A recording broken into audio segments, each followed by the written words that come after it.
Bonjour à tous et merci de vous informer sur Radio Côte d'Ivoire. Ouvrons ce bulletin par cette information qui vient de nous parvenir.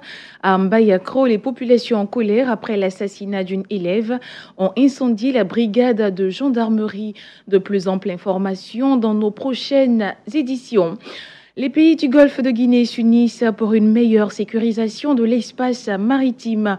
Un colloque s'est ouvert hier à Abidjan. C'est une initiative du Centre des relations civiles et militaires des États-Unis d'Amérique et le secrétariat permanent du comité interministériel de l'action en mer de Côte d'Ivoire. Le compte-rendu d'Adamo Bakayoko. Ce colloque vise à décliner en tâches concrètes le code de conduite signé en juin 2013 à Yaoundé au Cameroun. Les enjeux sont importants. Il y va de la sécurité et de la sûreté du golfe de Guinée, mais aussi et surtout de l'expansion de l'économie bleue. La portée de ce code de conduite avec Fofana Abroulaye, secrétaire permanent du comité interministériel de l'action en mer de Côte d'Ivoire. Un instrument qui va permettre aux différents États du golfe de Guinée de lutter ensemble contre la criminalité maritime dans nos eaux. Il y a deux éléments principaux qui ont été édictés. C'était d'abord recommander à nos pays de mettre en place et d'élaborer des stratégies nationales. Et deuxième chose, mettre en place des structures de coordination nationale. En la matière, notre pays est très avancé, selon Yann Rabi, chargé du programme au Centre des relations civiles et militaires américains, initiateur de ce colloque régional. 50 experts en provenance des États-Unis d'Amérique et de 12 pays côtiers du golfe de Guinée prennent part à ce colloque d'Abidjan,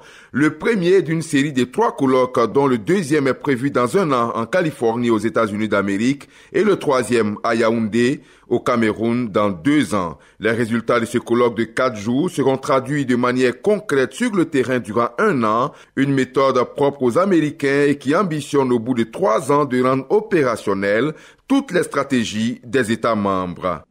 Les douanes ivoiriennes, maliennes, burkinabèses, sénégalaises et togolaises veulent mutualiser et harmoniser leur système d'information et de procédures douanières. L'évaluation de la mise en place du projet d'interconnexion informatique lancé il y a 3 ans pour réussir cette communication a lieu actuellement à Abidjan.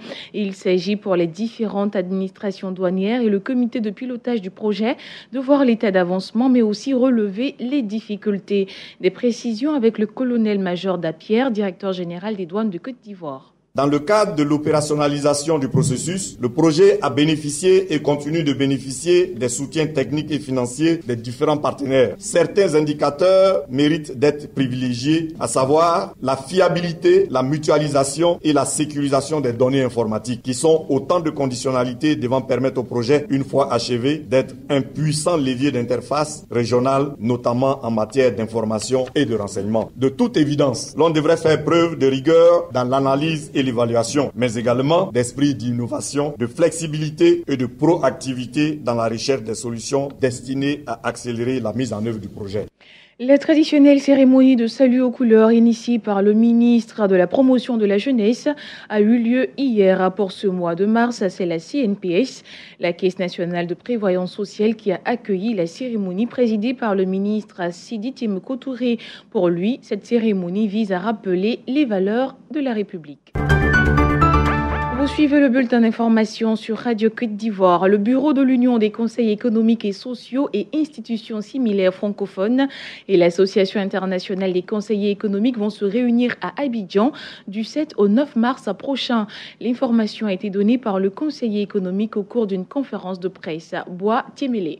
Président Dibi est vice-président et de l'AICC et de l'UCC, de même que, bien sûr, l'Union des conseils économiques et sociaux UCESA d'Afrique. Et le séjour, 3 à 4 jours en Côte d'Ivoire, ça porte d'abord sur le tourisme, la découverte de la Côte d'Ivoire. Ça porte également un retour sur les possibilités d'investissement dans le pays au moment où nous sommes en train de rechercher une participation pleine et entière du secteur privé, international comme national, à nos développements. 103 réfugiés ivoiriens, dont 40 hommes et 63 femmes, de retour au pays après plusieurs années passées en Guinée. Le rapatriement volontaire de ces réfugiés a été l'action combinée du HCR, de l'État ivoirien et ses partenaires. Le chef de la sous-délégation du HCR de Guiglo témoigne ici sa gratitude au pays d'accueil des ex-réfugiés. Christopher Raymond.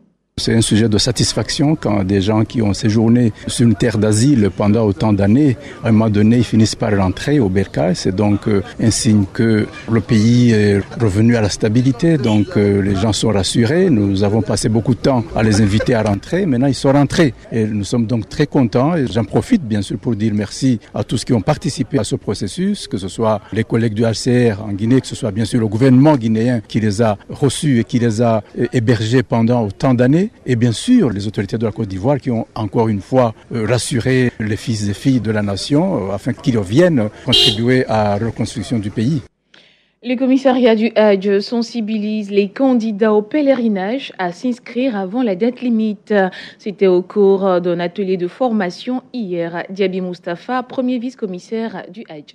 Cet atelier vise à mettre à leur disposition les informations sur les modalités qui vont guider l'organisation du Hajj 2018. Et une information importante qui revient, c'est la sensibilisation des candidats pour que, avec célérité, assez rapidement, ils aillent donc accomplir les différentes formalités, à commencer par la visite médicale pré-pèlerinage qui débute justement le lundi 5 mars sur le territoire national à travers donc 27 sites qui sont répartis sur le territoire national. Dire aux candidats de ne pas attendre le dernier moment. À présent, l'actualité hors de nos frontières, les services de renseignement de la République démocratique du Congo posséderaient une liste avec le nom de 419 militants. Ce sont des membres de la société civile, d'associations de défense des droits de l'homme. C'est l'Association africaine pour la défense des droits de l'homme qui publie ce document. Les 419 noms qui s'y trouvent seraient ceux de personnes activement recherchées par les services de renseignement congolais. Pendant ce temps, les conférences épiscopales nationales du Congo déplorent les pertes humaines lors des rassemblements du 25 février. Selon la SENCO, seulement 16 des 149 marches chrétiennes organisées dimanche dernier ont pu se dérouler sans entrave. La SENCO félicite ses forces de sécurité qui ont su encadrer sans réprimer, tout en déplorant les pertes en vie humaine. Le bilan établi par la SENCO des marches du 25 février se monte à au moins 2 morts et 32 blessés, dont 13 par balle ainsi que 76 interpellations. Le numéro 2 américain entame ce mardi sa première visite en Afrique. Pendant une semaine, Rex Tillerson passera par le Tchad, l'Éthiopie, Djibouti, le Kenya et le Nigeria. Les sujets comme le terrorisme, la paix, la sécurité, la promotion de la bonne gouvernance et le renforcement des intérêts commerciaux seront évoqués. Toutefois, le numéro 2 américain va devoir rattraper les propos de son président qui avait traité plusieurs nations africaines de pays de merde.